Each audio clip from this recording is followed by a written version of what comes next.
Injiniya Ahmad Munir, wanda ake mataki da DJ Ruwasa. A yayin da ya riƙe wannan matsayi na DJ Ruwasa ne muka samu ci gaba ta fannin ruwa, inda ruwa ya shiga lunguna da sakuna na Kaduna State, kama da ƙauyuka da cikin birnin Kaduna State, inda a yanzu ba mu da wata matsalar ruwa.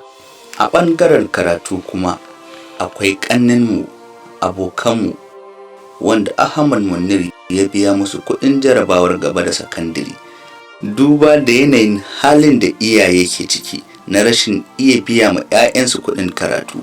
Tsarin kiwon lafiya ma, Ahmad Munir ya ɗiba mutane da dama, wasu an musu aikin ido, wasu kuma an cire musu ƙaban da yake damunsu. Ya gina mana bayika a kasuwanni, karanti da masallaci da coci-coci, saboda daƙile yaɗuwar cututtuka.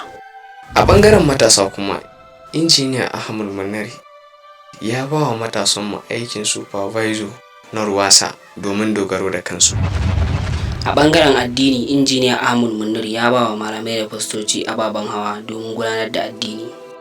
A ɓangaren raya karkara kuma, Injiniya Ahmad Munir ya gyara ma yawancin ƙauyuka gada, duba da halin da ya ga suna tsintan kansu a yayin da aka yi ruwan sama. Lokaci yayi. Lokaci yayi. Lokaci yayi. Lokaci yayi. Inda za mu fito ƙwanmu da ƙwarƙwatonmu domin mu ba da ƙuri'anmu. Domin zaben Injiniya Ahmad Munir a matsayin mai wakiltar Lere Federal Constituency a ƙarƙashin jam'iyyar APC.